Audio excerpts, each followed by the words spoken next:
unceded. Oh, there's the recording. Sorry, that startled me.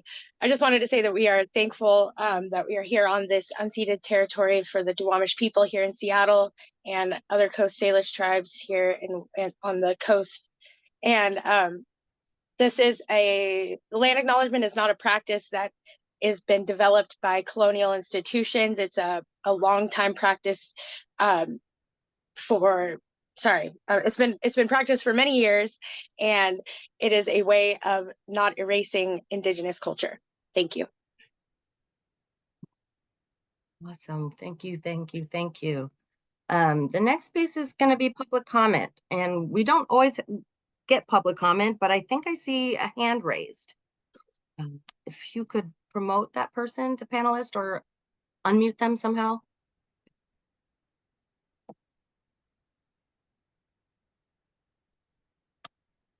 It looks like it's Mike. Mike Mathias. Yep. Hey, how's it going? It's going. Yeah. Do you guys want to set a timer or a time frame, or what do you want to do? I think just go for it, because we don't really limit people here. Oh, okay. All right. Well, yeah, my name is Mike Mathias. I'm the executive director of Anything Helps. We applied for HMIS access with the KCRHA almost exactly to the day 1 year ago. And we went through the appeals process. This committee voted in favor of our appeal. And then that appeal was vetoed by the systems performance, the community impact officer, the same person that denied us the first time, kind of negating the systems performance committee decision entirely. I'm sure a lot of you already know that story. I'm not here to rehash old things. I'm just here because this is my last attempt to be treated fairly in this situation. It's just too much of a drain on our organization to continue to try to be, justly treated in this situation. So this is my last attempt to appeal for HMIS access. We will find other ways around that need if we need to. We already have HMIS access in Snohomish County. We just had an explosion of growth in our organization, so we're now in 3 separate counties, and we're likely to continue to expand. Today we have been able to get one of our clients that we got into housing from an encampment to actual employment status, and today she housed her first client. So that's a really proud moment for us. We're accomplishing good things with or without you, so I'm not really worried about it. But it would be great if we would be treated with the respect that we deserve, which is, ask the KCRHA to do their jobs and follow their own rules. I think that's the very least that we can expect from them. So that's all I got for you today. Thank you so much for that feedback. Does anyone else have any comments?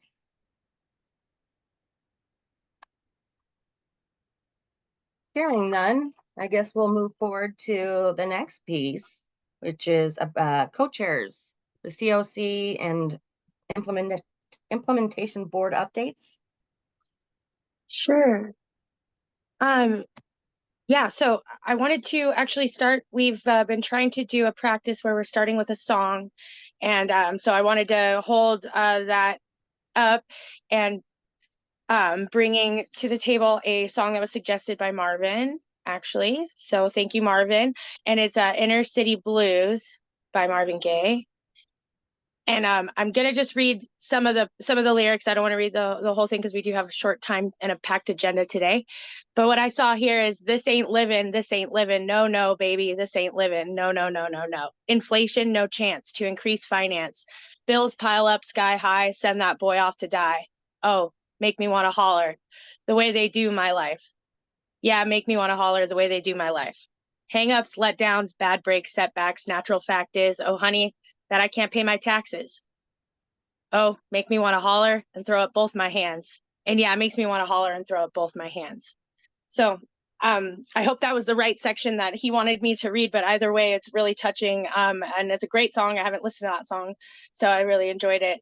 And now to move forward to the updates. We've got a lot going on. Sorry, I got to start. So I just wanted to say for the updates today, we've got the COC work group that we've been doing. The COC NOFO work group that we've been doing, which is the Notice of Funding Opportunity, just doing a little bit of finagling on the back end there to get the applications kind of in line with what we want to be seeing from our program. So just keep an eye out for that. We're going to have the System Performance Committee is going to be taking a look at that next month in our June meeting. So we're going to want to keep our eyes peeled to make sure that everything's lined up there before we send it off to the COC board for approval. Other than that, we are electing new COC board members, we being the Continuum of Care membership at our membership convening on May 29th. We're also going to have a special meeting of the COC board on the 22nd to nominate those candidates, so you can find out who is going to be in the running then. And that, I believe, starts at 2 to 4 p.m. and that's next Wednesday. So we also have the convening, that I just spoke a little bit about. And if you haven't signed up for that yet, you should go sign up. I think we're getting close on the signups there. So yeah, that's pretty much all of our updates. And I think now is when we take questions, if anybody has any questions.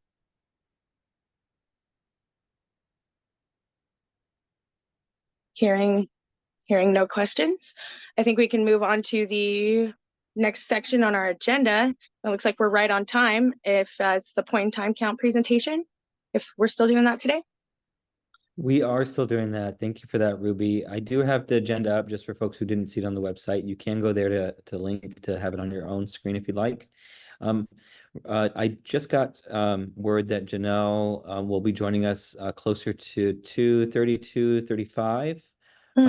Stephanie and Sierra, I was wondering if you wouldn't mind if we could bump you up and you could give us the BitFocus updates to give us a little bit of time until Janelle arrives.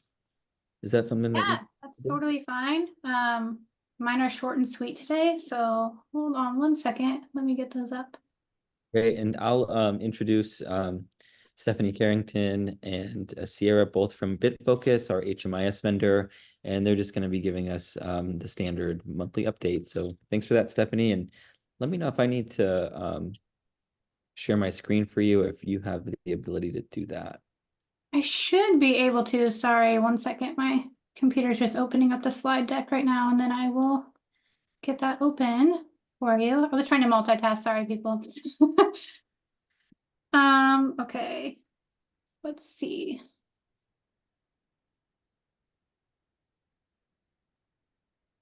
Can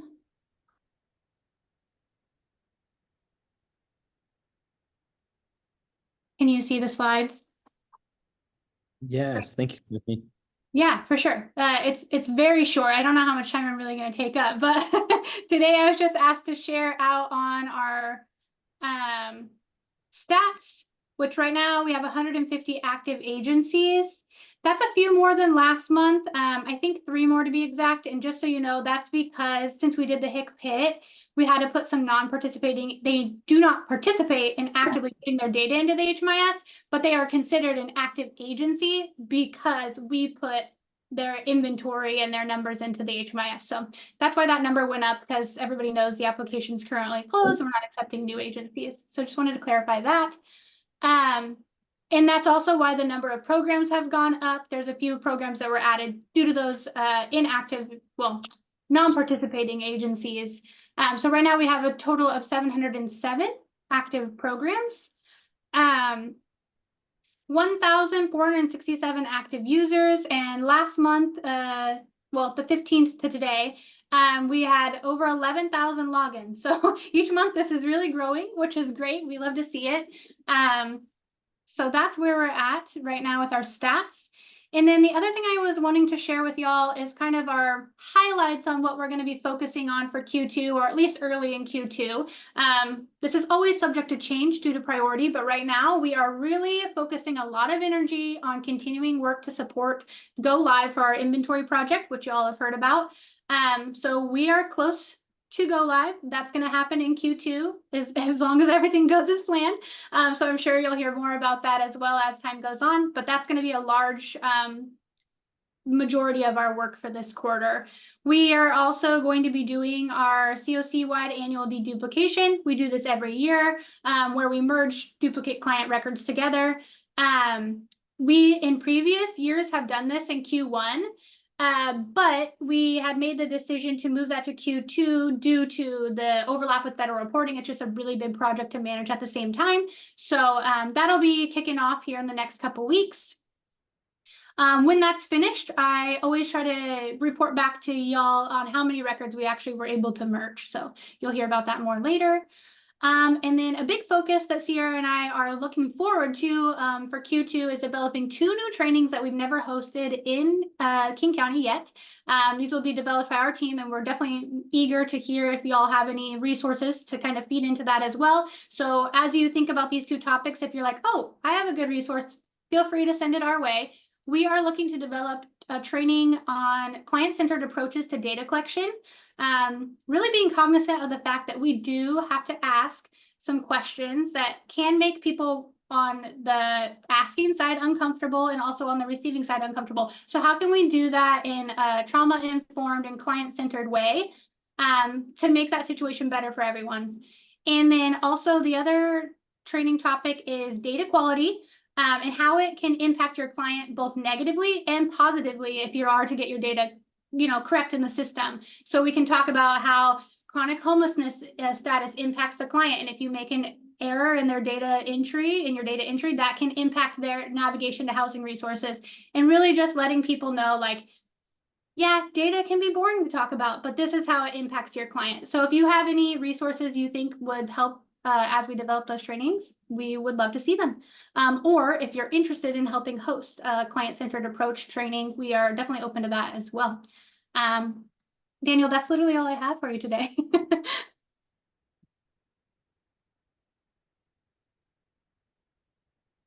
Well, thank you for that. Yeah, of course. Of course, if you have questions, let me know.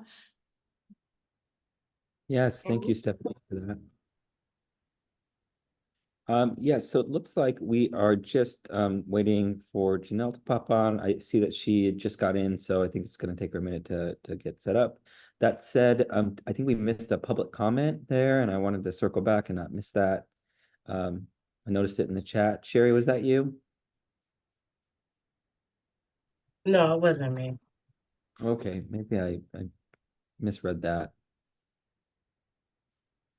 I was making sure that I think it was there was Shelley as well. I didn't know if they had a public comment or not, but they came in late. So I see. Okay, so if there's nobody seeking any public comment, then we'll move on from there. So let's see here. See. Let's give Janelle just a few minutes. Until then, there are 2 presentations today. There is going to be Janelle Rothfolk, our community impact officer, is going to be giving us the latest point in time count numbers. This is not, I do want to preface this to everyone, this is not our comprehensive report that's coming out later this summer that really dives into all the details. The numbers are fresh. We just compiled those and completed the submission to HUD on the 10th. So last Friday. And so really you're going to be getting a bird's eye view of the percentages and the increases from 2022 to 2024 for the unsheltered, really comparing the last 2 complete years.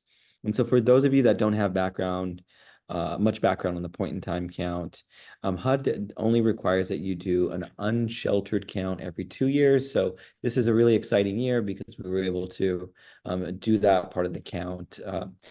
And I want to temper the word exciting there. I think all of this work is really difficult and challenging, and we're talking about vulnerable communities all across King County and the Seattle metro area. So in that regard, it's exciting to actually have the numbers compiled and being able to share out to all of you all who really, really care about this work. The other piece I want to talk about is our sheltered, before Janelle pops on, a little preface here, our sheltered count, that does occur every single year and has been for over a decade. So that count is consistent year after year, and that is folks who are living in emergency shelter, transitional housing, and safe haven. And then the unsheltered group are those who are staying out of doors in places not meant for human habitation, vehicle residency, camping outdoors, things that you typically think of. And again, that's the first presentation. And then Tamara, thank you so much. You brought in another presenter that's going to start later in the agenda, the Full Frame Initiative group. I'm just learning their names this morning. It looks like it's Lotus and I'm gonna miss it. Christina, thank you. So I'm looking forward to that presentation today. That'll bring us pretty much to the end of the agenda. I'm going to give it a little bit of an update on our new agency onboarding and where we are with that. But I will wait for that until the very end. And then I do have a few updates on recruitment, which I'll give one right now. I do have one new system performance committee. I have an individual who's interested in being part of the system performance committee and turning their application. So I'm really excited about that. Hopefully we can move forward with that, and that will be another committee member. I will just make a plea to all of you out there to please tap into your networks. If you've been in any spaces with me in the last couple of weeks, I'm constantly promoting the opportunity for those out there that want to join the System Performance Committee. Please do. There's lots of work here to be done, and there's lots of opportunity for you to be a delegate for a lot of the things that you represent, the populations or persons that you might serve that you represent. So if you know someone out there that's really interested in the intersection of data, governance, and displacement, homelessness, please encourage them to be part of this committee. We have two wonderful committed co-chairs who are able to onboard and spin everyone who joins up on what we're working on. We have great work plans. We have an excellent team with BitFocus. We're really all together, we're pretty strong force in making sure the HMIS is functioning and configured in the way that it needs to do the data collection so that we can report and meet the needs of those experiencing homelessness in our community. So please think about that. And please, if you see anybody or hear of anybody, tell them to go to the website, fill an application, and please do have them consider joining our committee. With that, I'm just going to double check to see if Janelle is ready to pop on. See if she's in our attendee list yet. It's like here. And looks like, yeah, let's just give it 1 minute.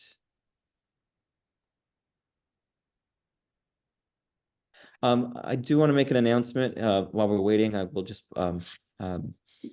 sorry, Tamara, I know I asked you to do it. I'll just go ahead and give it out.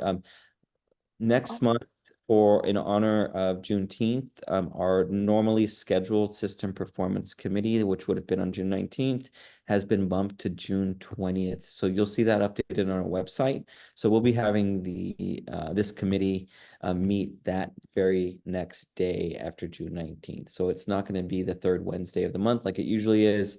We're just bumping it one more day. And I apologize for the inconvenience there, but that really is a holiday that we observe here at KCRHA.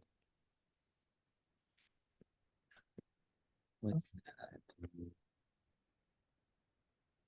Is Janelle on?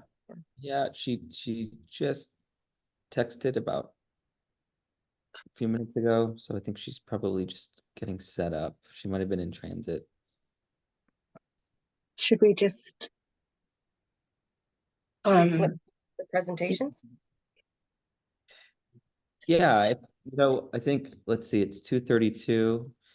let's see if we want to wait just one more minute. I apologize everyone for just a little bit of slowness here. Let's wait one more minute, and if she doesn't jump on, uh, Christina, Lotus, are you prepared to jump in onto your presentation? Yes. Yep, we're ready That'll whenever work you're for us. Okay. So let's see.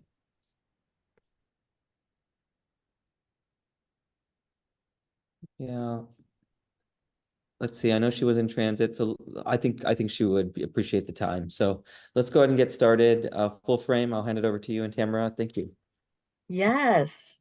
Yes. I am so excited to introduce to you all like my favorite rock star badass, systems change folks, and that is the Full Frame Initiative.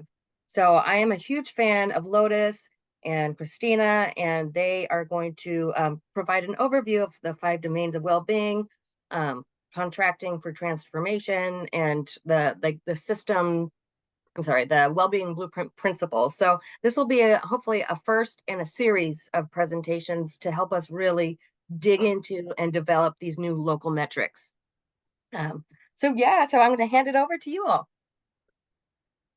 And I apologize for all my nerdy energy. I hope it's a good energy.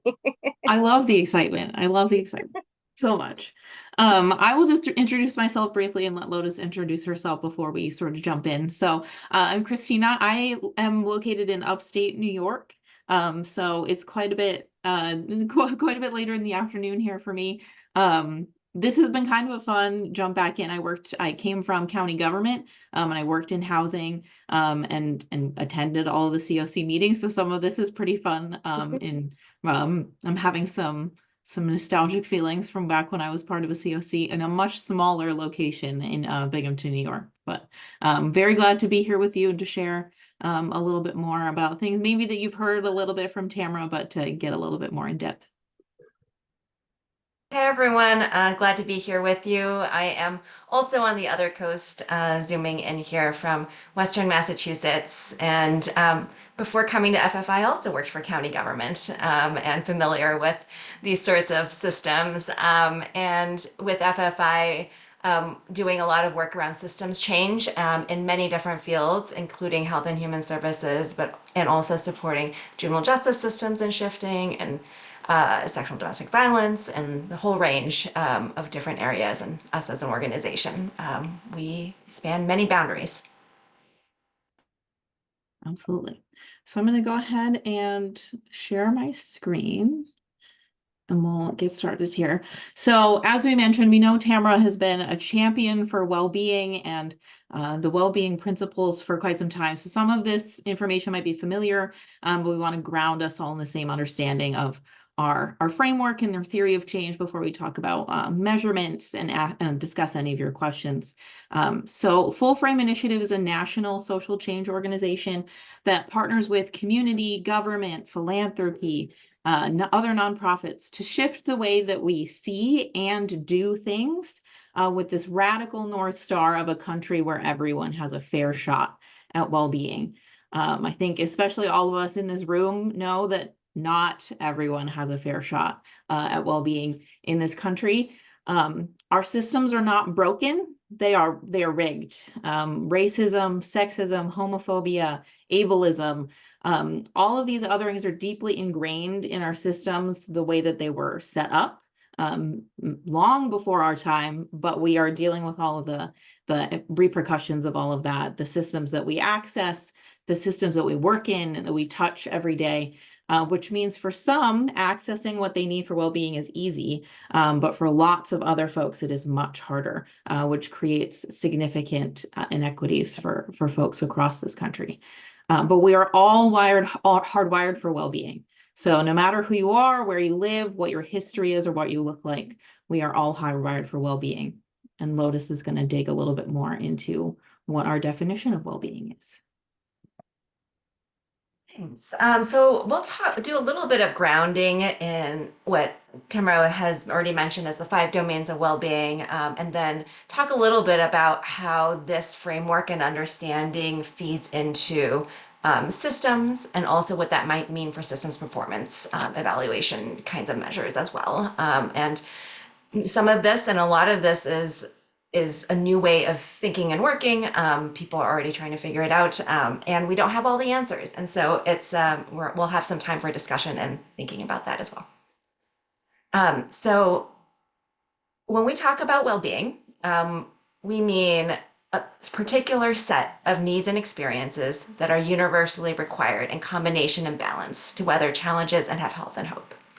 And those needs and experiences are these 5 domains of well-being: social connectedness, safety, stability, mastery, and meaningful access to relevant resources. This is not like a checklist kind of a framework. This is a framework that comes out of looking at what works in the field and then looking at what is out there in terms of brain science and behavioral science. And it's a way of understanding that body of research and that body of understanding of people. So this is an explanatory framework. It's how we understand why people behave the way that they do, all of us do, and why how we respond to change and why we respond in the ways that we do. So it's a framework that applies to all of us, including those of us who are here. It's a way to explain the way that we work as human beings, how we came out as hardwired for these 5 domains of well-being. And so let's talk a little bit about that. We as human beings are hardwired and driven for social connectedness. This means whatever, so think about what comes to mind for you in terms of social connectedness. For some people, that's relationships, that people that you know in your family or friends.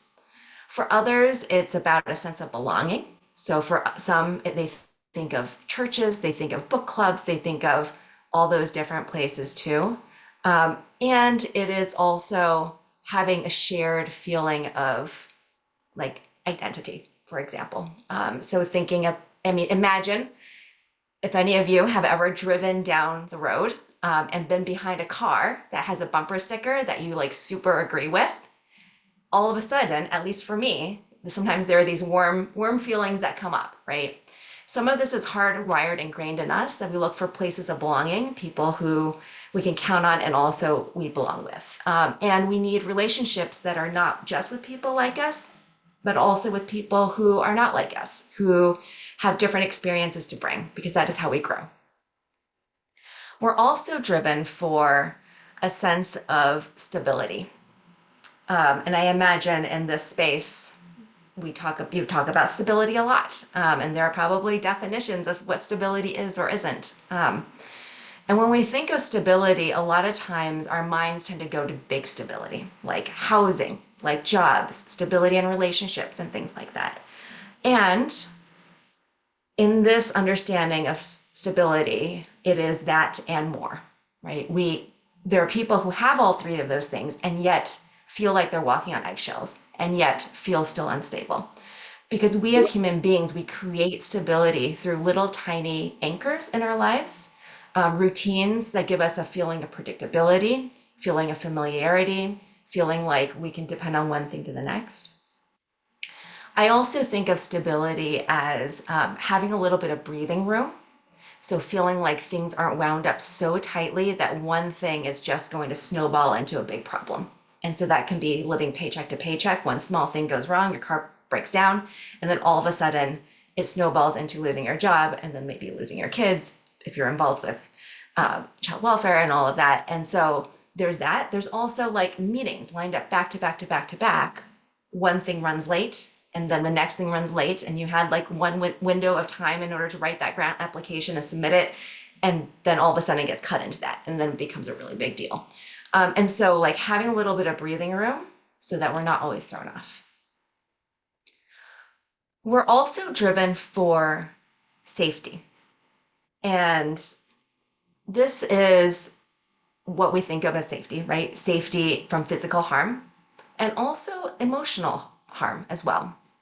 And not just from individual people, but also from places and systems, because depending on us and ourselves, we might have people in our lives who look like us or who are part of our group who may have experienced something unsafe, and that will also affect our safety as well. And different people have different ways of keeping themselves safe, and we employ strategies to keep ourselves safe, whether that be making sure we don't walk by ourselves at night down a dark alleyway, or just making sure that we are paying attention to what is around us. So lots of different ways of keeping ourselves safe that we use. And we are also driven for a feeling of what we call mastery.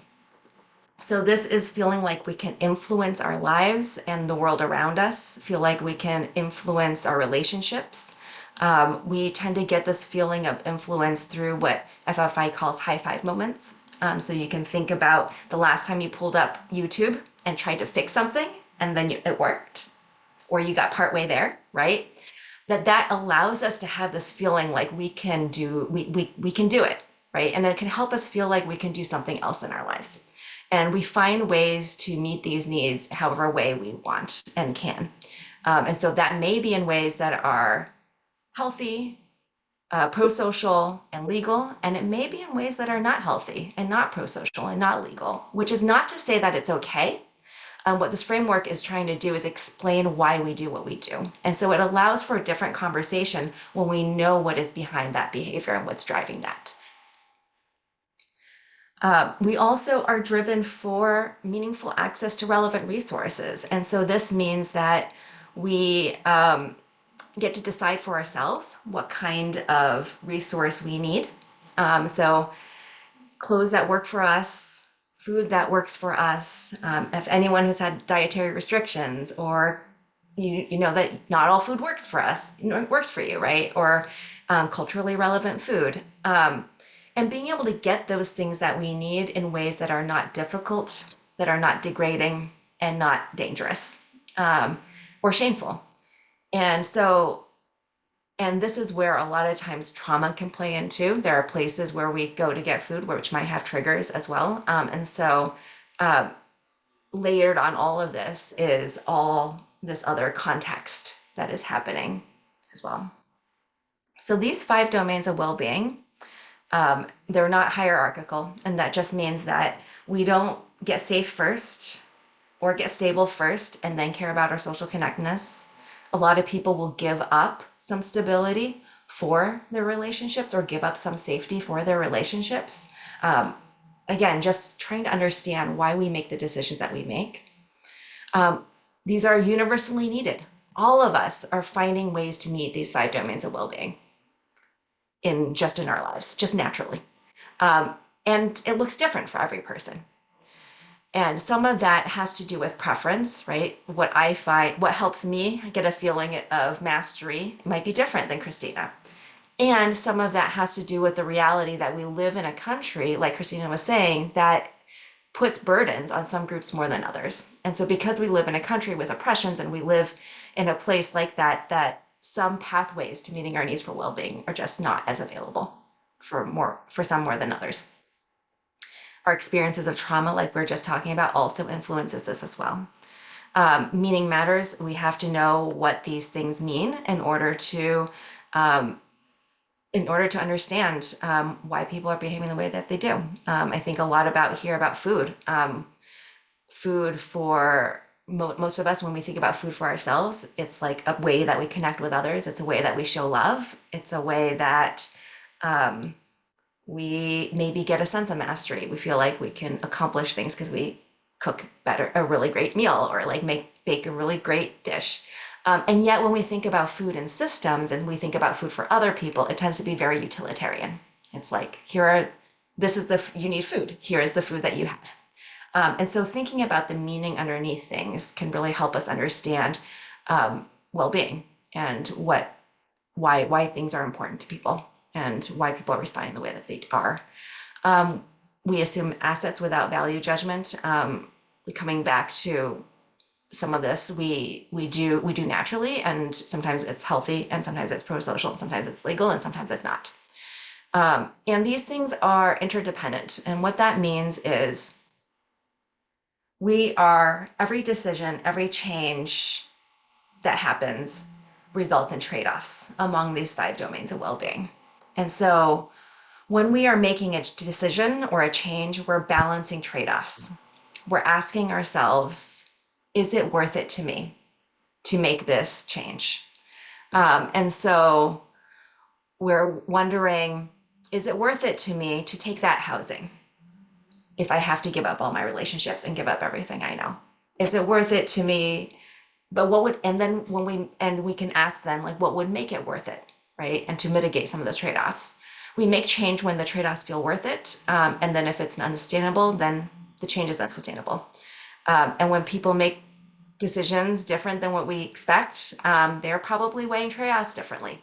And it's important for us to figure out what that is in order to continue to move forward. And we need motivation and sustainable trade-offs for change to last. So I can really want something, I can understand why it's important, and I can even say that I really want it.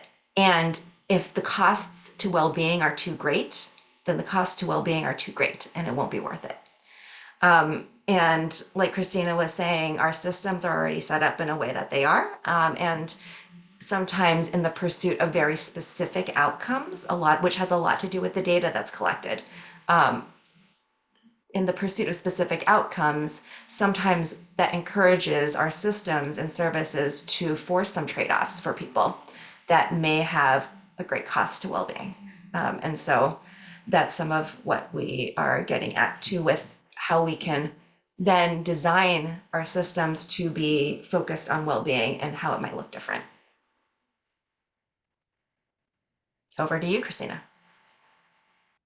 Great. So with all of that information in mind about what well-being is and what it looks like, what if we designed our systems with that universal need for well-being in mind, with those trade-offs in mind? We'll share the specific resource that talks a little bit more about these principles that we're going to share, but we will just we'll do a really brief overview about these well-being design principles that we share in that can be used in all sorts of projects. We work across systems, but I think especially in sort of this type of work. But I think always the best place to start is with what matters to people, which is well-being. All of those things that Lotus was just sharing and how people experience well-being for themselves. In thinking about trade-offs and going directly to the source of people, not making assumptions about what we think people care about, what we think people need. I think especially when I worked in housing, we assumed housing first, that housing is the very most important thing, that we need to get people housed without thinking about some of those trade-offs that Lotus was talking about. Which again comes back to principle 2, which is a really important one that we talk about, that is designing and implementing with, not for. Nothing about us without us is what a lot of community members will say. It's more than consulting them. It's more than giving them a survey. It's really power shifting in brainstorming and creating and planning alongside community members or clients in whatever the situation is. Sometimes that involves budgeting for compensating community who are doing work alongside you, stepping back from jargon or systems language so that community can fully participate. It also involves recognizing history and the harms that systems have done in the past, and being really committed to heal and regenerate in the work. Honoring cultural norms outside of dominant culture, using mindful language, and really coming into partnerships with the understanding of potential power dynamics in the space.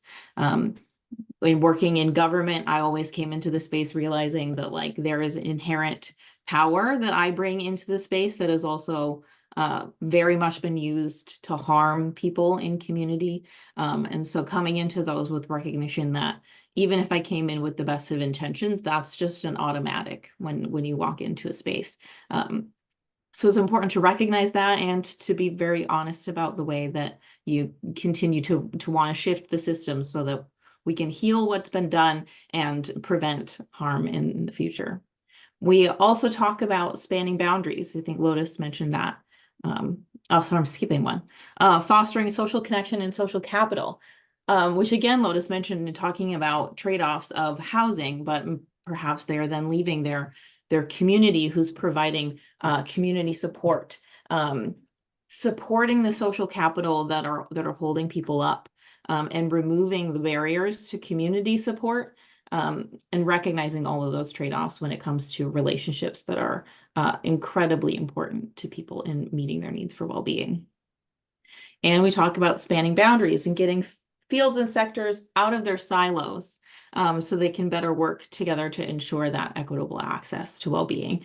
I think in direct services, especially identifying policies in one system that might be creating barriers for people in another system where they are accessing services. And I think we use this photo in particular because this also includes leveraging arts and joy and culture as an important part of the human experience and working to shift systems. And last, but certainly not the least, is building on assets and innovation.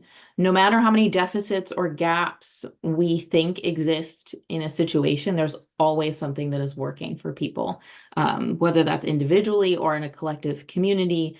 Identifying those and building on them, and certainly doing your best not to undermine those existing assets, is critical to creating an equitable access to well-being for both individuals and community. So Lotus is going to talk a little bit more about measuring and assessing towards well-being. I will drop the well-being design principles in the chat if you want to dig some deeper into that.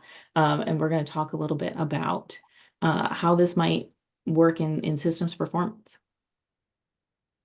Yeah, so I know we threw a whole lot of information at you all. We're going to drop all of the links that you can look through, and we're glad to talk at any time around these. So what does this look like in terms of for the work of this committee? And so there is a toolkit called Contracting for Transformation.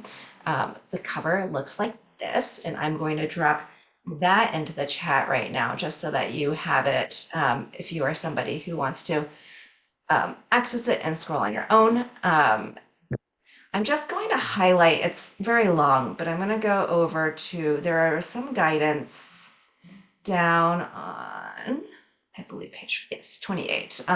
Just a little bit of guidance on looking at outcomes, particularly in procurement. This toolkit was designed for the procurement process.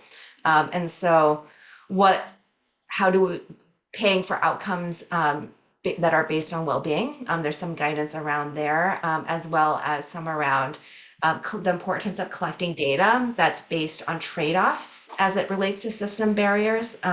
One of the things that we talk a lot about FFI is if we understand well-being in this way, then that means that all of us are inherently driven for well-being. And if we understand that it's really the way that our systems are set up that is getting in the way of well-being and creating barriers and forcing trade-offs, then it becomes important for us to be measuring where those barriers are and what those trade-offs are that people are being forced on. I think a lot of times that we traditionally do data collection, there is sometimes, like Christina was talking about with healing regeneration, in history, communities have felt extracted from, right, in terms of data and things like that. And at the same time, a lot of the data tends to be focused on specific outcomes of individuals, which means that we may not be capturing, like, what is that, again, puts it back on the individual. What is in the system that is creating the barrier for people? And so encouraging the collection also of data that is related to system barriers trade-offs as a way to help make the system better. Another tool that we just wanted to highlight for you is this tool that was created for examining data collection.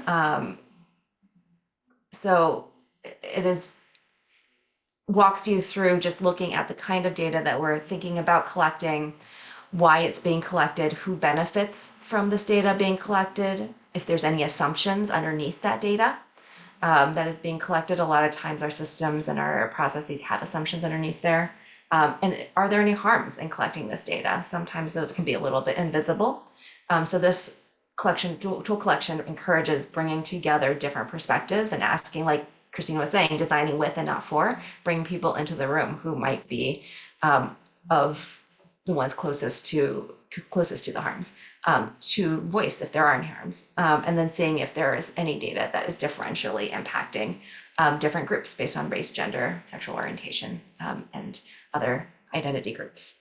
So those, and I'll drop that into the chat as well.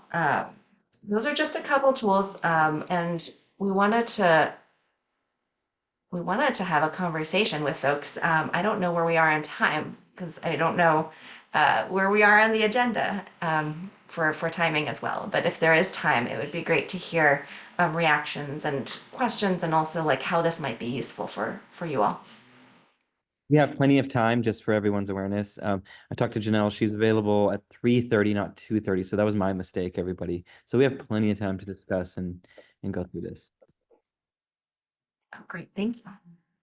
So I could have told you all kinds of things about the 5 domains of well-being, and I would be glad to tell more about that. So yeah, so we're curious to hear from you all, reaction, questions, ways that you might use and be thinking about some of this.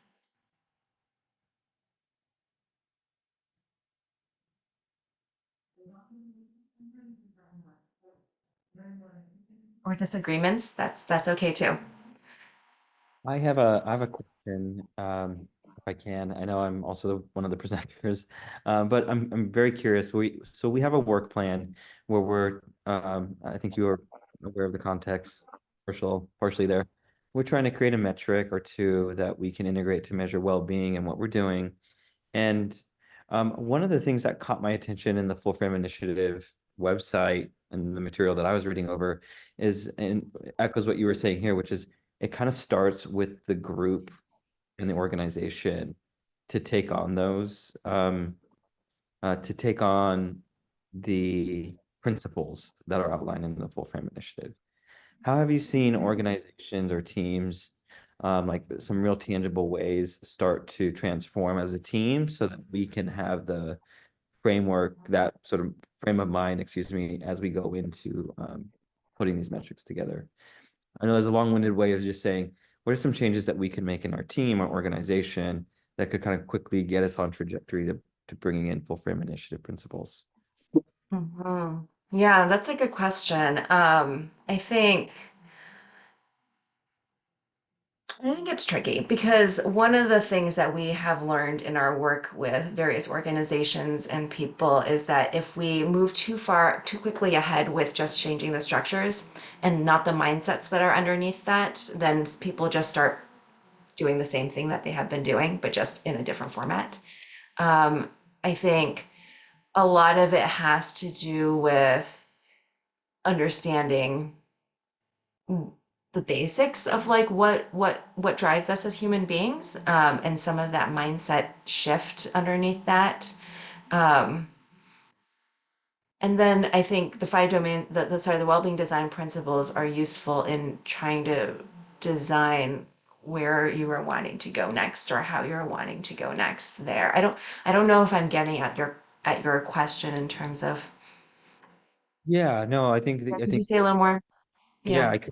And so, sort of the technology work that I end up being engaged with, one simple activity that we do is like, hey, everybody on the team, can you list out for us all the technologies that you're proficient in? And then I can get a sense of like where you're at with everything. Is there some sort of assessment or something where we could measure where we're at in terms of like our alignment with well-being principles or an activity like that? Yes, there is. There is a self-assessment on the well-being design principles. I need to find where it is. I think it is on our website somewhere, but we'll find it for you. There is a self-assessment on the well-being design principles, or I see Christina typing away. She'll find it while we're talking. Thanks, Christina.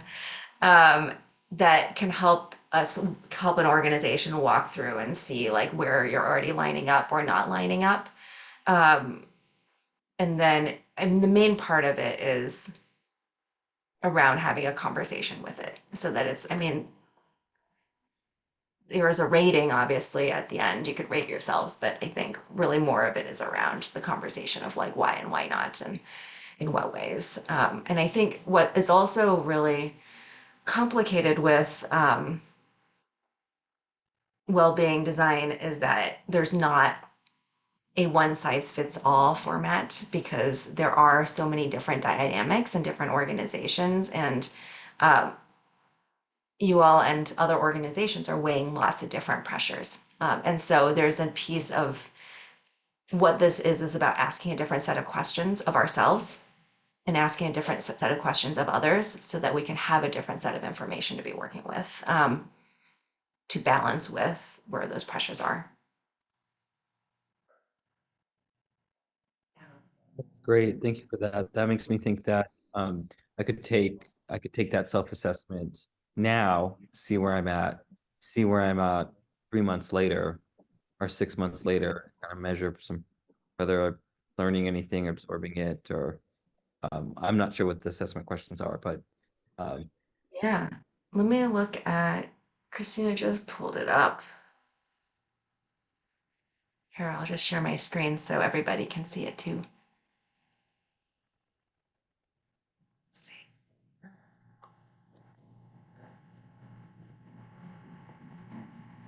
Yeah, so it's just on the website, and it just walks you through all the different questions that are related to well-being design principles, and you just sort of answer them. And eventually it takes you through different places, like how do you, and a lot of it, some of it has to do with mindset. I'm just going to go through it. We're going to actually probably have to Take it. records the data. We'll just pretend. Just like, what do you do individually, and then also thinking through. You can also do this at an organizational level as well. Yeah, this is great. Thank you so much for sharing all of this with us today. Absolutely. Hopefully, it gives sparks some thinking. I feel like it's, this Yeah, is the kind of thing that takes a lot of digging into. it does. And I think you said something that was really interesting just a second ago, that was kind of speaking towards um just like what the questions that we are asking are, like kind of like what we can drive with that data that we haven't asked about yet. And there's just a few instances where I see that being a major portion to it, is where it just hasn't been asked. And then when you get to sit down at the table full of data, you're like, where do I even start? And so I think it's really important to just highlight the fact that the well-being blueprint is really more about a self-reflection, kind of, almost, right? And like what you are in your community as like a self-reflection, and like what you're kind of, the idea of what you put out is like what you're gonna start to see in your community too. So like that's kind of how I've interpreted it a little bit. And just trying to work that into like a math problem and turn it into a metric is difficult. But I think that we've really been focusing on how to just incorporate the language, maybe, is maybe one way we can do it, is by like incorporating language into other metrics and stuff like that. Yeah, I'm just curious to hear other people's thoughts as well.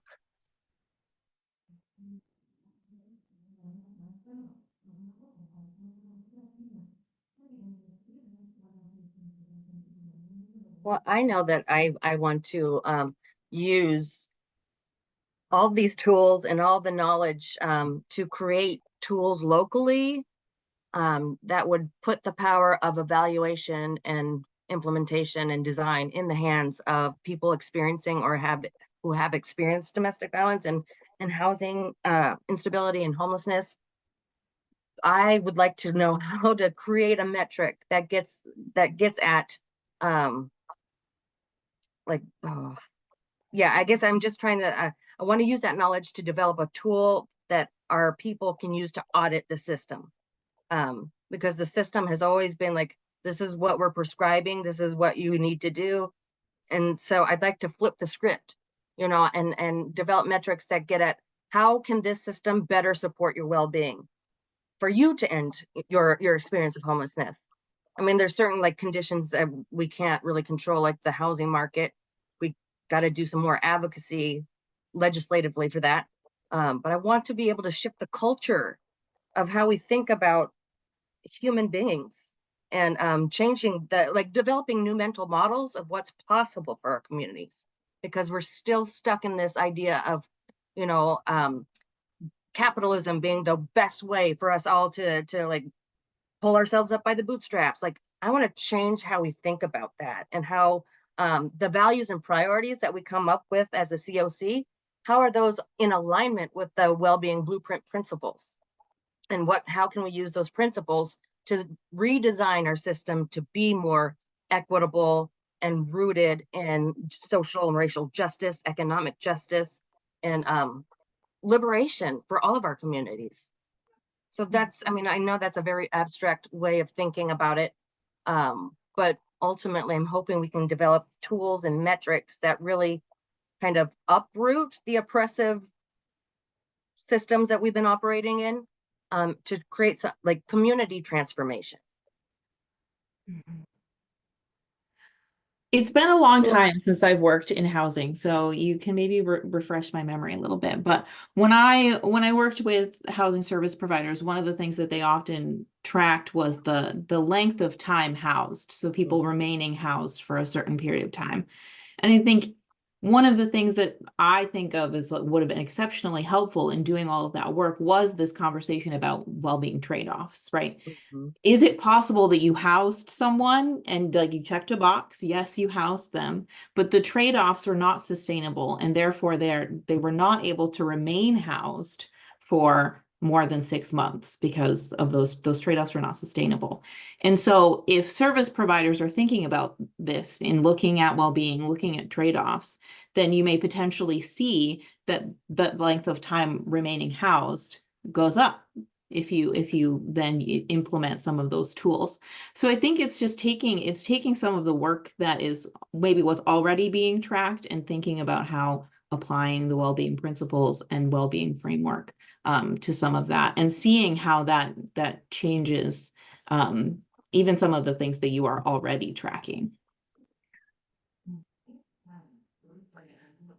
One of the things that we talk a lot about with, we do some work with shelters, and when the outcomes are based on time, on a number of people served, or then all of a sudden the pressure becomes to get as many people in there as possible, which then impacts the programs, which impacts actual well-being, because are people actually better off? Or is it that people are just getting through, trying to be run through as fast as possible? And so like looking at that layer as well, which I'm seeing nods, so definitely things that you all have probably been talking about already, running through that layer as well.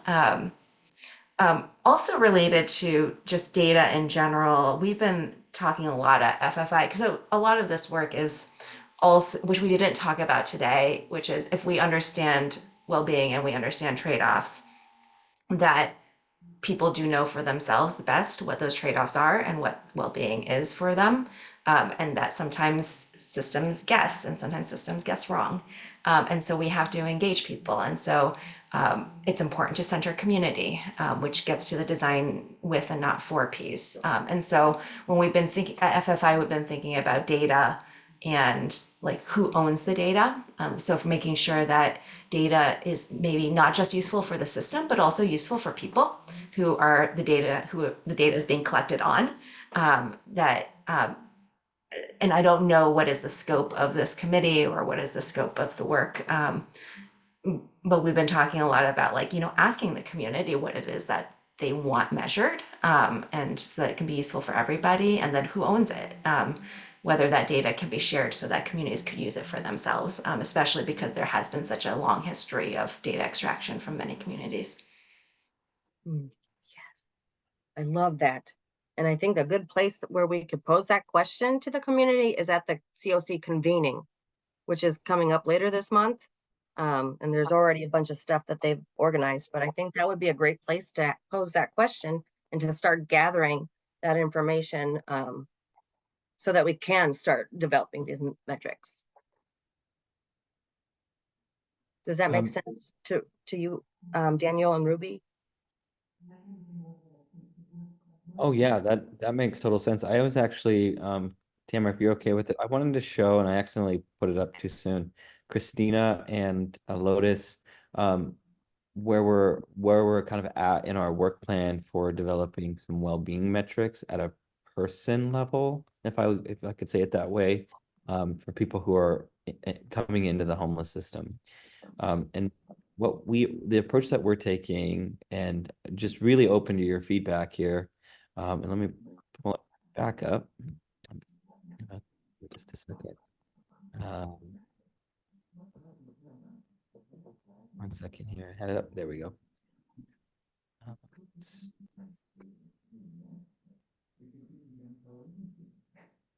Okay. What happens when you have too many screens open? I know that feeling. Okay, here we go. So, can you see that relatively okay? Yeah. No. Well, Okay, Yep. there we go. So, where we're at is we're just simply at the criteria building stage. So we're gonna compile a lot of ideas on what we may want to measure of well-being for people coming into the homeless system. And I love that trade-off idea. Also, knowing that the off-ramp to the emergency response system, homelessness, displacement, that housing and housing affordability is a real brick wall for people getting out of the system and into housing. And so there's been a lot of talk, especially on our community impact team, where the HMIS lead and technology team, on the quality of the experience. So that really resonated with me about, maybe longer before they get into housing. And so thinking about the quality of experience, this really lends itself well to this kind of matrix framework that I'd been guiding the co-chairs through and the committee, of getting ideas and then saying, hey, here's the ways in which we're going to measure whether those ideas meet well-being. And then we can just give it a score. Like if we agree that that this idea meets that criteria, we'll give it a point. If we all disagree that it does not meet that criteria, then we'll give it a negative score. And then if we can't really agree, it's a 0. And it's a way for us to transparently show the process that we went through in getting to our ultimately a well-being metric that we can start collecting data on and then measuring in our mainstream data collection system, our HMIS. Seeing something like this, do you think we're trying to fit, a round peg into a square hole, or do you have any thoughts on like some criteria that we could use to measure an idea? And does any of this make sense, what you're looking at? Yeah, this is it's very exciting that you're working. I mean, it's exciting to me to see some of the well-being pieces show up in this matrix already. And I feel like everything you're saying makes a lot of sense, and I love the idea of thinking through whether or not they're meeting particular well-being criteria. I think for figuring out if there's suggestions, I'd want to sit with it a little bit and see if there are what might be able to be added, or things that might be tweaked. I think what we find is tricky with, I'm looking specifically at, is it focused on well-being? In our experience, lots of different people define well-being differently. And so if there's a way to break that down more, and I could think a little bit about, after this meeting, think a little bit more about how one might break that down, to help people who maybe didn't hear our very quick 10-minute or 15-minute overview of well-being, to also be understanding it in a similar way. I think if you could do that, that would be amazing. If we could make the ask that if there's a way for you to define like a criteria for well-being in a sentence that we could put here, I think that would be really helpful for us. And then we're all in alignment on how we think. If that's too much to bite off, I totally understand. I think another option, if you're open to it, is once we get this together, if maybe we could just send it to you and you can give us some feedback. Yeah, be glad to do that. And Tamara and Ruby, you're in the command seat here, so if I'm off script or that doesn't align with what you were thinking, please chime in. I'm Totally aligns. It totally aligns. And this is exactly the kind of conversation I was hoping to have, because I want to like start producing things for the like with the community. And I want to dig in. I may not be at this next convening, but a future one where I really want to start tackling this with the community who may not engage with the COC generally, but also like emphasizing why it's so important to rally around this universal concept of white well-being, because I think it would help people recognize the humanity in each other, and we are demonizing like all of our like our political systems have us like fighting each other when we should be like directing our collective energy towards like liberation. And I think the well-being blueprint really helps us get to that point. So yes, I think this is a perfect like model, and I would like to see us break those things down into like specific things to measure. Like I think there was a work plan or the like measure 1, measure 2 that was not this matrix, but something else that you had developed that provided an example. I think, oh, I can't remember what it was called, but it had like a measure and then specific items underneath that measure. I don't know. Ruby, do you know what I'm talking about? Yeah, it was like the metric worksheet thing Yeah. that's at like task 1, task 2, or something like that. Yes. And sorry. You want me to pull that up? Yeah. Yeah, could you? That would be great. I was wondering for clarification, who will be the people using the matrix? Will it be this group, or will it be people who are not here today? Or I imagine it would be our group, Yeah, and we would share it with the larger COC. and it would also be the system as well, because like I think what maybe we didn't clarify is that there's like I think you mentioned the 6 HUD regulate, I'm sorry, the 6 HUD metrics that they require us to do. And that was like the returns to homelessness and the amount of time that they stayed housed and all that sort of stuff. And then what we're kind of doing is building on top of that, where our community as a whole and our system will be like measuring these things. And so we would be like overseeing the data, but essentially it would be the community's data. Yeah. Oh, I'm getting so excited because I'm looking at the chat and seeing what Christina's putting in.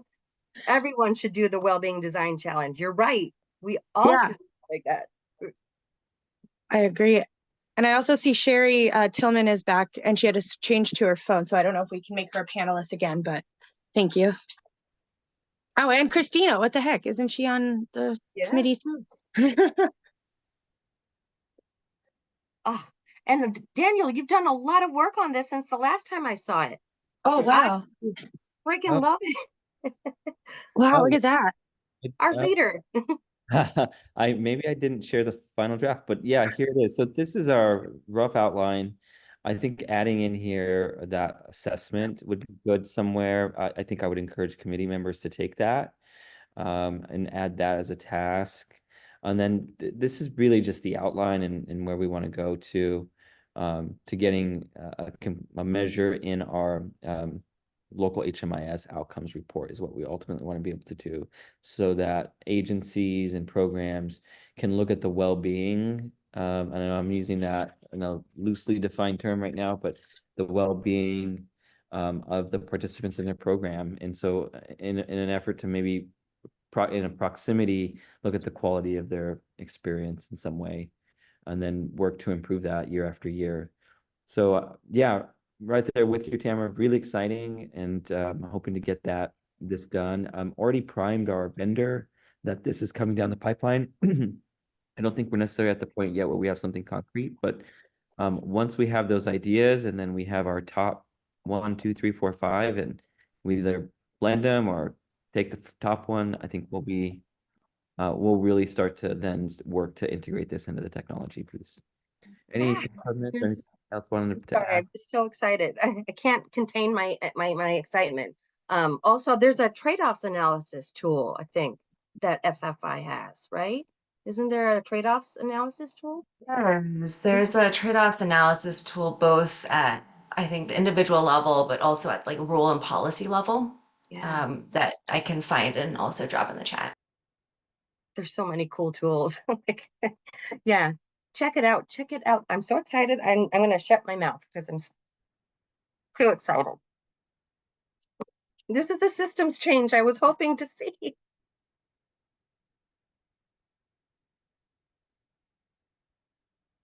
Well, thank you, Christina and Lotus, for the presentation, and also thank you. I will send out that when we're closer to having, if you could give us some ideas on a definition for well-being that we can add in there, if that's possible, as a criteria, that would be excellent. And then happy to share with you the final results, and you can give some feedback on that to our community. Yeah. That would. We'll give it some thought and would love to take a look at the final results and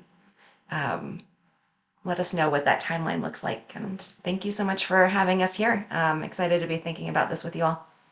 Thank you so much for coming. I freaking love you guys. So Thank you so much. Yeah, it's been great to listen and hear a little bit more about Tamara's campaign here that she's really brought to the table, and I just want you guys to know that she's been talking it up. So I'm really excited to have you guys here and get to meet you guys in the space today. So thank you. Sam, and you have our contact info. Feel free to reach out anytime. Thanks, everybody. thank you.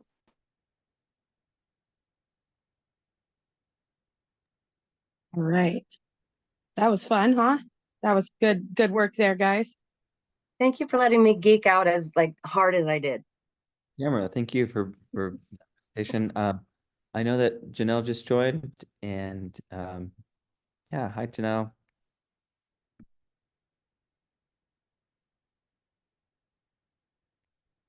So Janelle, just to intro, Janelle is going to be giving the point in time count presentation. This is the first public group that's going to be getting these figures. So this is really special time. And I just want to say, for those of you who have not had the honor of working with Janelle, she is an amazing leader and a great operator. And from start to finish, head to toe, really got the team and the field work and the researchers, everyone together to get this done this year. A huge lift, amazing coordination. And with that, I will hand it over to you, Janelle, for the results, and thank you. Awesome. Thanks, Daniel.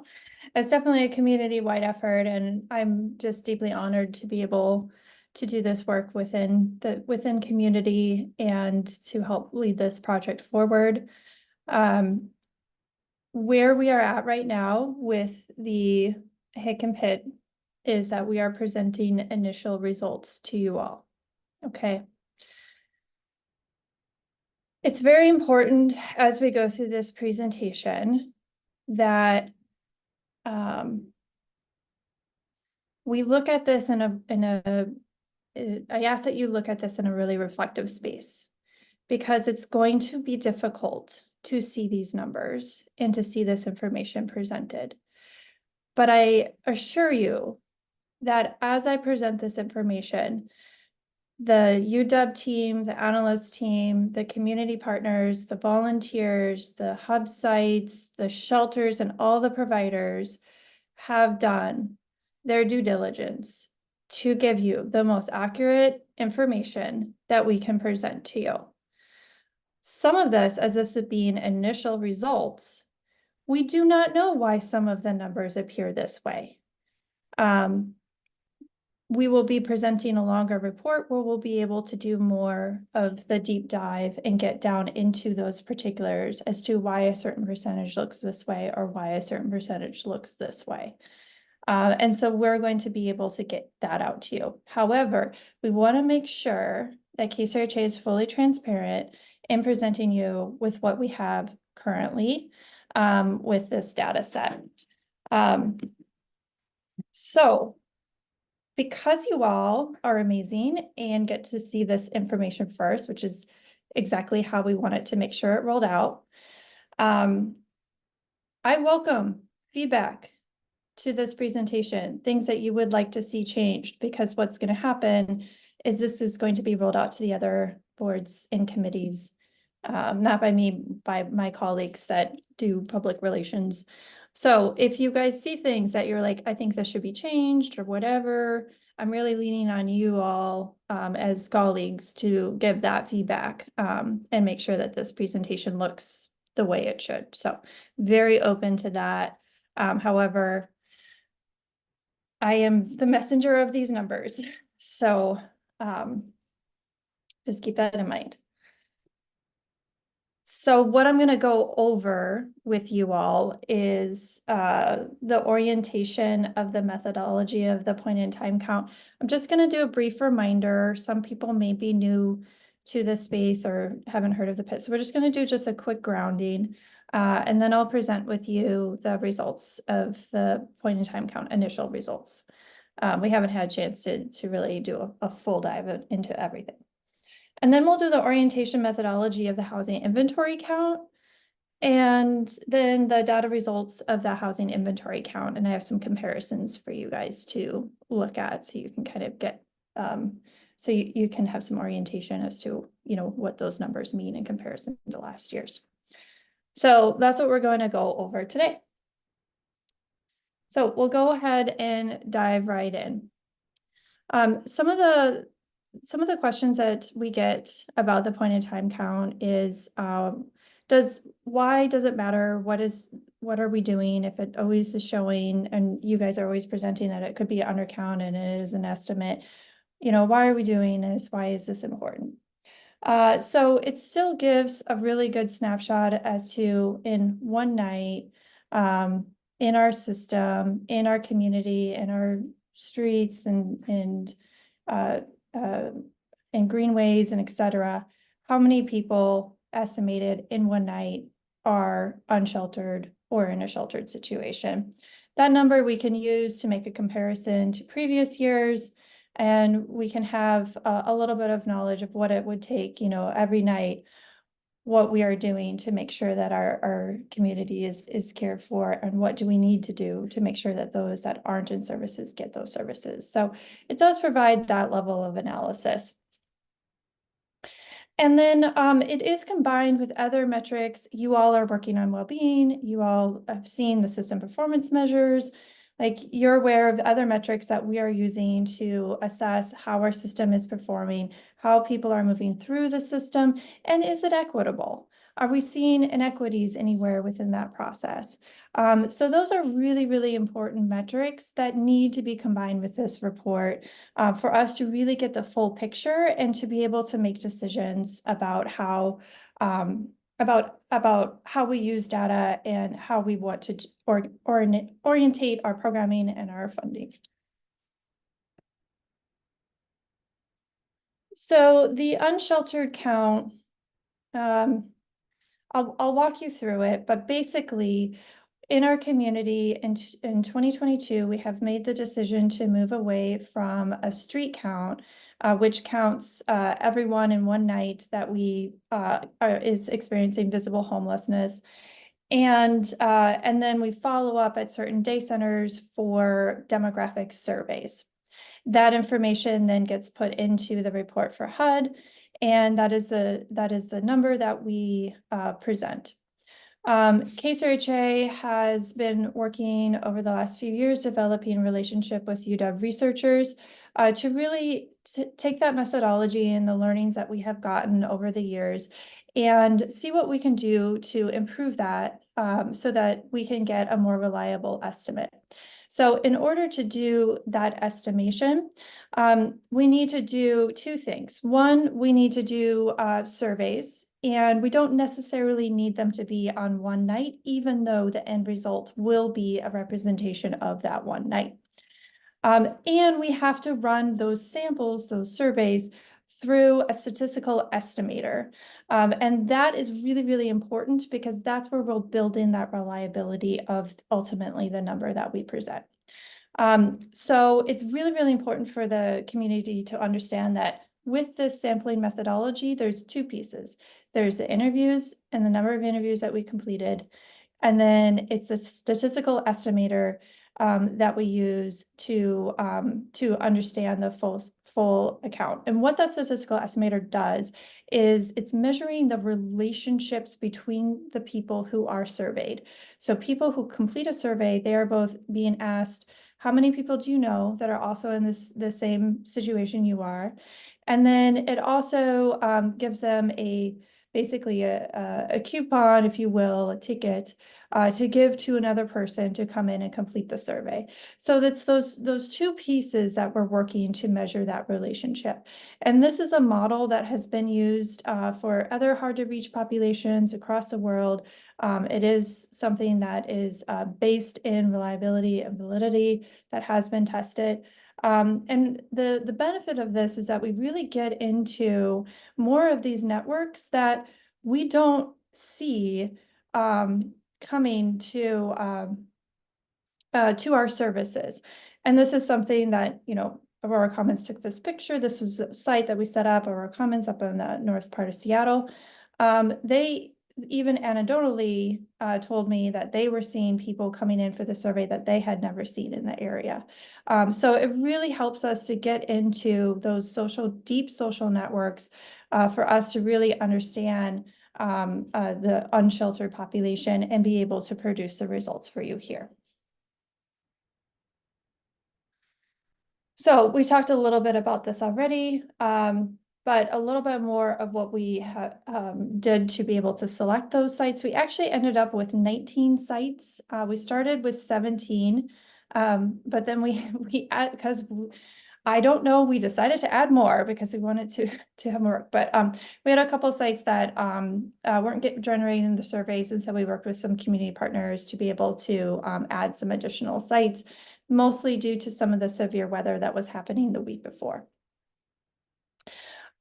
We talked with just about everyone across the whole county. So this is a measure of the whole county, your urban, suburban, and rural counties. We even included Vashon Island in this as well. So all areas we were out there in some way, shape, or form. Because even if having 19 sites wasn't enough, it is still a very large county. We also partnered with a series of outreach workers, community groups, food banks, etc., to have them what we call start the seed. So basically the initial request for that person to come in. We went out and we gave those to RV groups, you know, like I said, community groups, churches. Joel distributed so many tickets so that we could make sure that even if we weren't exactly in the community or the space that we wanted to be, that we were still able to reach out and provide that service. So we did that. We also did that within the Native American community to make sure we were reaching that population as well. Every hub that we selected went through a selection criteria to make sure that it was accessible. We had interpretation, we had Wi-Fi, we had everything that we needed to do to be set up and ready when someone came in and said, hey, I'm here for a survey. So all of this to say is that we did the best we could to get the information and to be as accurate as possible. We ended up serving about 1,400 people in those 2 weeks. That's unduplicated. We did have some people who came back in, and we have accounted for any kind of duplication. So we actually would be more of those surveys, but those would have been duplicated. And we also improved it. We moved the collection period back to January. And for those of you that are familiar with the point in time count or one night count, that's more the traditional time. That's when HUD typically wants us to do that. In 2022, it was in March. So we wanted to make sure that we were doing it within the same seasonal environment so that we could look at, you know, data across time. Janelle, if I could, just to add, a lot of times there's questions about why at the end of January.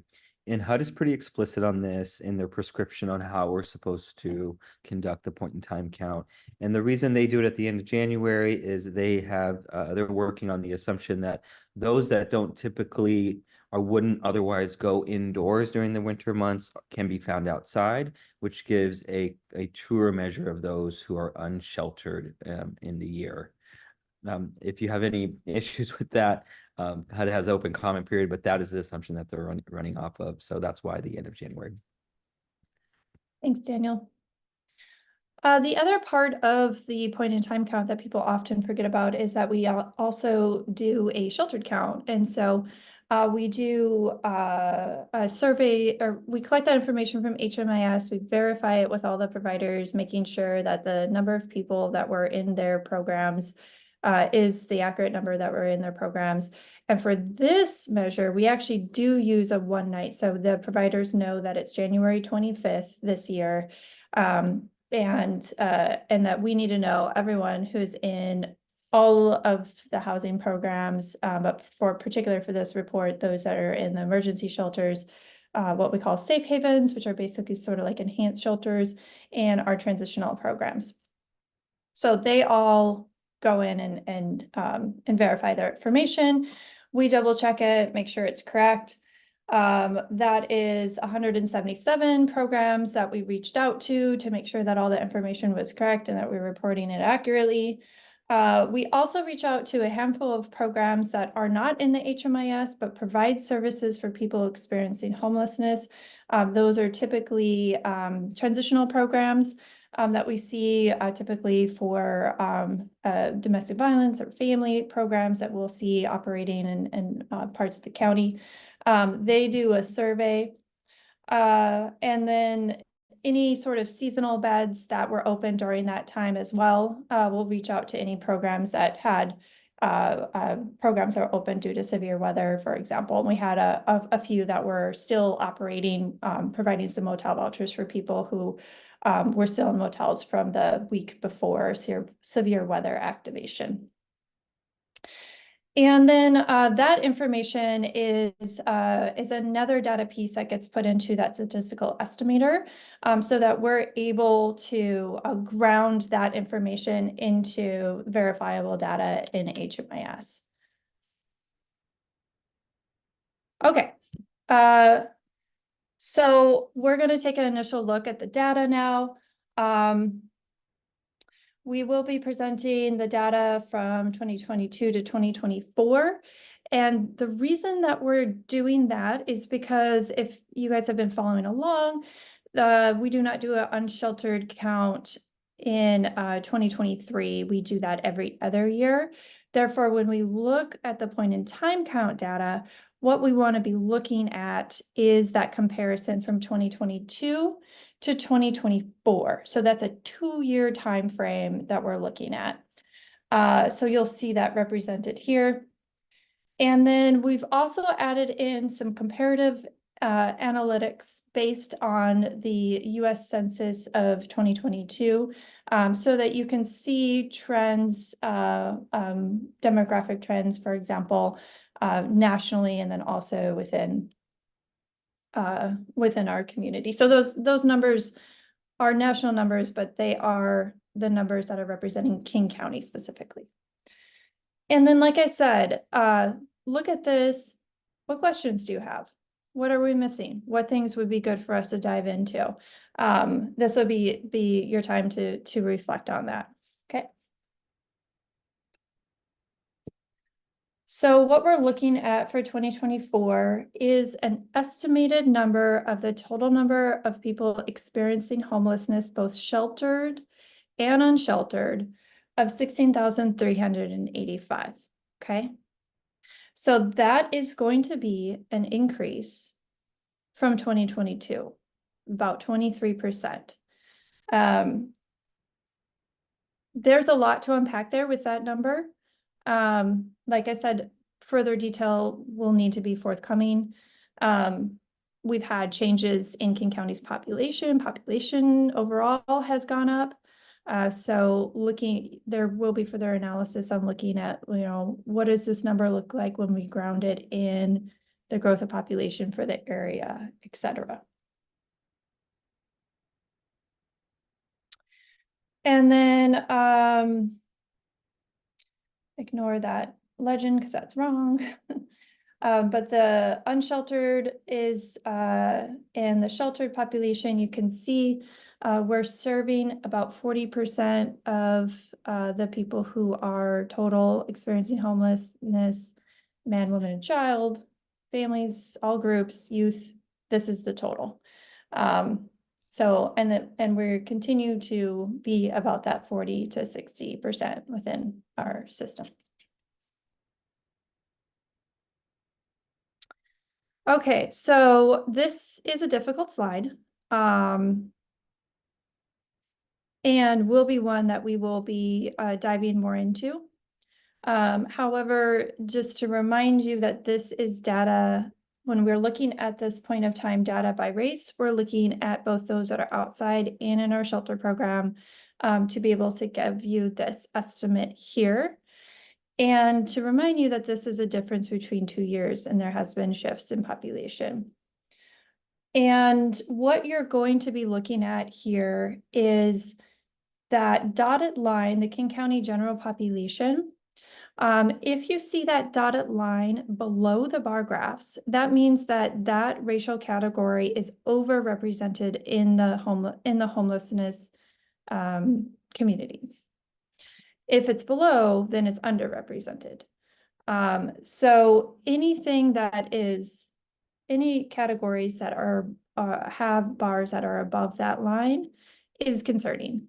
That is what we're looking at for an equitable, how we're looking at how we're serving people in the system and making sure that, like, as we develop services, et cetera, that we are, taking into account that we have an overrepresentation of people of certain racial categories that are experiencing homelessness, and that's a real concern.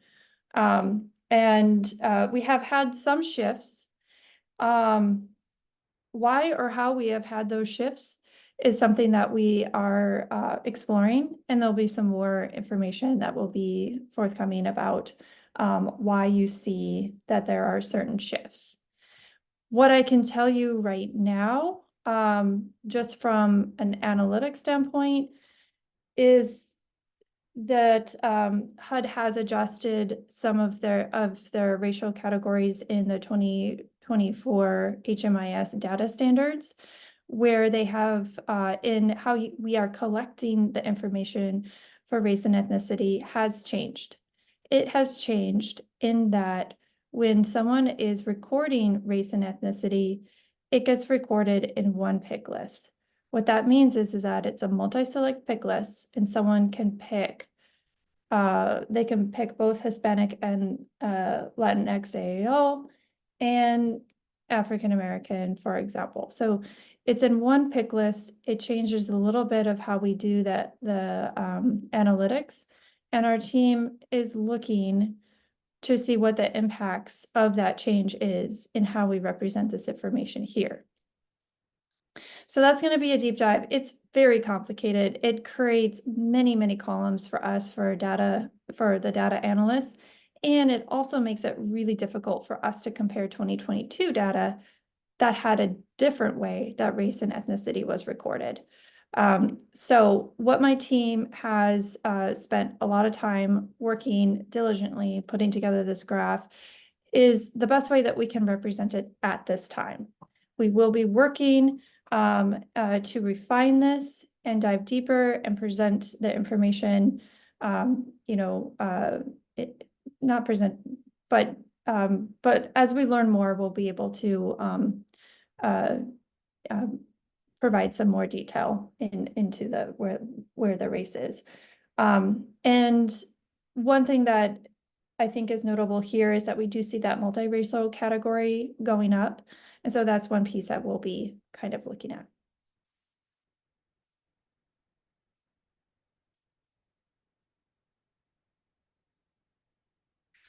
We've also put the data together by gender. So you can see the gender identity and the any kind of shifts here. And again, we'll do some further analysis on this piece, but basically you see sort of an increase in women and man and some of the other categories like transgender. You also have, we've also done an analysis for the point in time by family size and wanting to see a little bit more as to what our youth is looking like and the total family units that we're having. Interesting enough, we see it fairly similar going down just slightly. So we'll be looking more into that and why we're experiencing a small drop here from 2022 to 2024. Okay, so before we jump into the housing inventory count data, any questions or feedback so far? Oops, looks like I missed a few. And while you think about that, I can pop up this vulnerabilities and communities chart here. We could talk a little bit about this one. Sherry. Hello. So I know that with the King County Family Shelter ethnic line, that was a pilot. I just want to, my feedback is just making sure that everyone is counted. Hopefully next time, I feel like that's a little low when I'm kind of over what was done earlier to me. So I'm just hoping that you know, make sure that everybody will count for next time. Yeah. Sherry, I'm sorry, I had a hard time hearing you. Oh, can you hear me now? A little bit. Can you hear me now? Yes. Okay.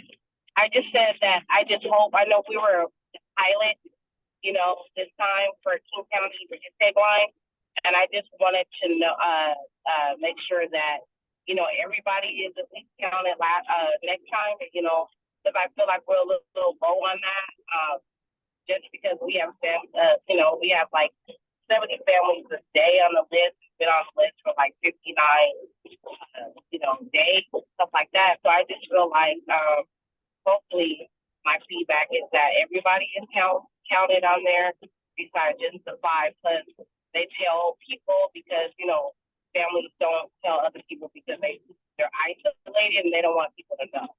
So that's just my feedback. Yeah. Yeah, thank you, Sherry. That's a good point. So for this family size, we did partner with Mary's Place for a pilot in collecting the families with minor children point in time information over the phone. So we set up a whole phone bank. And Mary's Place phone line was able to send us referrals so that we could interview people and also understand what their social networks look like. So it's definitely groundbreaking of setting that up and doing that whole phone bank. And what we have is that we were able to survey more families and that we're able to get a better representative sample. And we need to dive more into that family data and really kind of, and we'll do a deeper dive into that, Sherry, and do like a whole section in our report and of like what we did, how we did it, how we can improve it. That will go into play here. And you know, this is this only represents the number of families, like the family units, 940, that are either in your programs or outside in all of King County for that one night. We know that there's a lot more families that are experiencing homelessness over a course of a year, over a course of a month.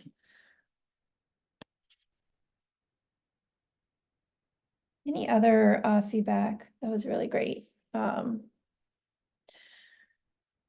We have also pulled out in this initial review some other key important things for the community to know. Adults with survivors of domestic violence, we did see that go up in this report from 2022 to this year. Adults with serious mental illness, we're sitting at 28%. That's about what we saw in 2022. We did see adults with substance use disorder go up slightly. And then we did see chronic homelessness go up pretty significantly. So we're going to be diving more into these to kind of see, if there is any sort of correlation or, making sure that we're able to really understand where these what's going in when we're calculating these percentages.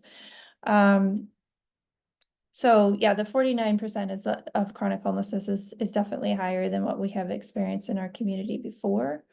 And so that will be one that we'll definitely spend some more time on. And then the veterans, I understand it's not a vulnerability, but we wanted to make sure that this point was presented to you as well. So veteran homelessness is sitting at 6%. That's a little bit lower than we have seen reported in 2022. And this information that I'm presenting is self-reported information. So this is information that is gathered via the survey or HMIS data.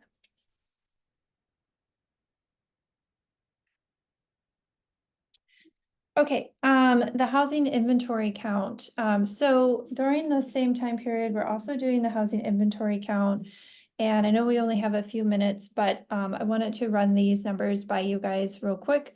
So what we have in this chart is our shelter and safe havens, and then the year. This you do see that I put in 2023. That's because we do the housing inventory count every year.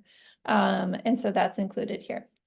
We have transitional, that's going to be transitional programs. And then we have OPH or PH, which is basically our housing programs that do not have a service component to it. We have our rapid rehousing programs, and then we have our permanent supportive housing programs. So you can see just going through here, the numbers of programs remain about steady over the last 3 years, which would make sense because we have not done, KCRJ hasn't done, a RFP or significant changes to how we're doing our funding. So you're going to see that program's remaining about stable. And for the committee to know that, for the total number of housing and shelter programs, we have 380. Like I mentioned before, 177 of those are shelter, transitional, and safe haven programs. If you look at the number of beds that those programs represent, you're looking at 18,509 number of beds that we have in 2024. That accounts for the families. Okay, so we do adjust for the number of beds that the program can have. So that's the total number of beds for individuals. You'll also see that our shelter beds, we did have a number of severe weather beds open. So that's called out a little bit here so that you can see more of like on a given night, we have 5,350 beds available to give. And Sherry probably knows this very well. It's just not enough beds. And then the transitional programs, keeping in mind that a lot of our transitional programs are outside of the KCRJ and outside of our homeless response system, non-participating organizations, smaller, get philanthropy money, money from religious organizations, etc. And then your OPH, rapid rehousing, and permanent supportive housing. And so you'll see that there's a significant jump in this rapid rehousing number. So that's probably the most significant that I would say when I'm looking at this. And that the rapid rehousing is calculated, but because rapid rehousing isn't a brick and mortar, it's a agreement between landlord and tenant. And so those number of available beds will shift depending on how many are available in the market and how many people that we have placed in those beds that we are paying for that night. So this is significant because the rapid rehousing programs didn't change. We had a net loss, I think, of 6 rapid rehousing programs, but they are serving more people. So the same number of rapid rehousing programs serving a lot more people in our system. So that's a big change. And then you'll see a slight drop here in the it's a big drop for the OPH programs. That's just accounting for those emergency housing vouchers that were available during COVID. Those have now transitioned over to City of Seattle of being standard Section 8 vouchers. And so this just represents us removing them from our system of tracking those for the year's time, and then moving those over to your standard housing authority vouchers. So what does this mean for how well our system is how well are we utilizing those 18,000 beds? And so what we're looking at is a 91% overall utilization of the system. Anything over 85 HUD considers well utilized. So it's definitely not that we do not have that we are not using all of the resources that we possibly can in our community and our shelter providers. And everyone in those 380 programs are really doing everything that they can to get people into the available resources and to be housed. And if you look a little bit on our shelter and safe haven, you see that this goes down a little bit in 2022. This is due to the COVID de-intensification that happened during COVID time. So you'll see that in 2022, 2021, and a little bit in 2020. And then you'll see that pick back up here in 2023 and 2024 as those policies were removed and the beds returned back to more full capacity. And you'll see the same utilization across the board here in your PSH 91, 92% here. Okay, I know we're at time, but I wanted just to, let you know, just a couple more takeaways. So again, this is the estimated number of people. It's a snapshot for the day.